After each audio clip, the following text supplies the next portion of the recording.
to start this off with saying I've looked all over the internet and I cannot find a video, a good video on how to rebuild a 302 engine from a Cobra or anything of that nature.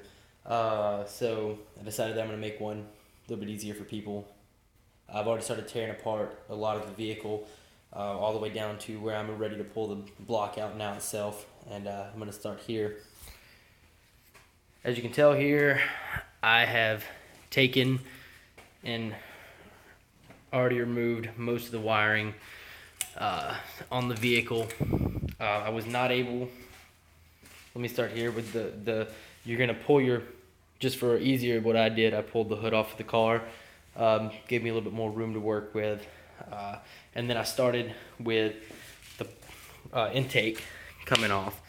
I just pulled out the intake and the throttle body before I started working on anything, and then I came over and I got the top half of the distributor and all the spark plug wires, and I did label each one of these so that I could make it easier for taking a picture, so that way I didn't have to relook up the diagram, as well as making a drawing of each diagram, where each spark plug goes on the block and in the distributor and everything else. Main thing here is take lots and lots of pictures. So after I got that off, I ended up taking off the intake manifold, which it had a bolt here, bolt here, bolt here, here, here, and here.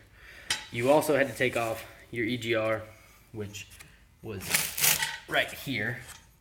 I don't know if you can see that too well, but there was also a couple of hoses that were attached to this area right here that you'll see.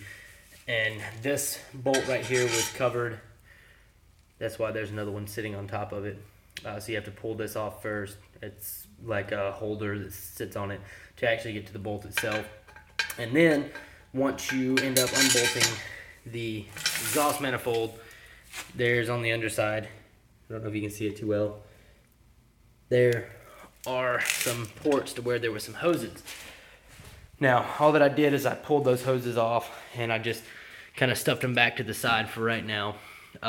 And then after I did that, I ended up taking off the alternator just because I didn't really have much else to do right there. And I ended up pulling off the fuel rails. Now, with the fuel rails, I was not able to get these hoses off because they're kind of like shrink wrapped into the vehicle.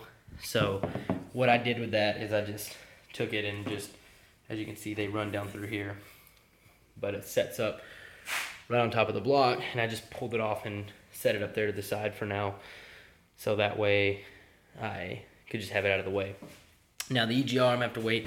I've got to get a better, bigger wrench here because I got to be able to pull this off, but I can't get that off because I don't have anything big enough yet. But this is the EGR. This is where it came off of, right there at the intake. And right now, all that I'm waiting on after, I also pulled out the fan and radiator. Had to drain the radiator first, and then I ended up pulling it off. Don't forget to pull your battery out either. But I have my radiator over here. It was just simply, there was two mounts with this one right here, and then this mount right here as well. And that was all that was holding mine in. And they were mounted,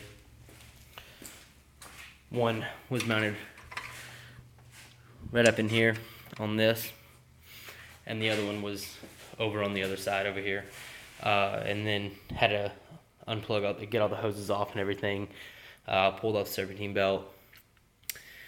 And I actually had all this messed up wiring from the person that owned the vehicle before me. They did a very crappy job on that, so I had to just cut through all this to get it off, and a lot of stuff was hot wired and spliced, so I'm just going to end up redoing that as well later on in the rebuild. I shouldn't have to take anything else off according to the front end, but if I do, then I do.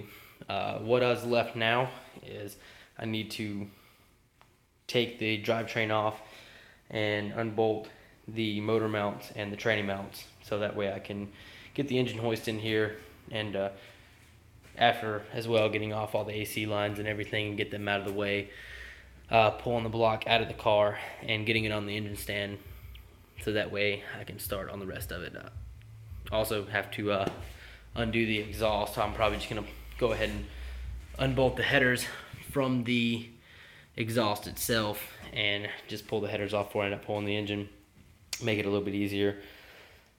And just doing a little bit more cleanup right now, and hopefully I'll have the engine stand here in a couple of days and I'll get to finish up the video.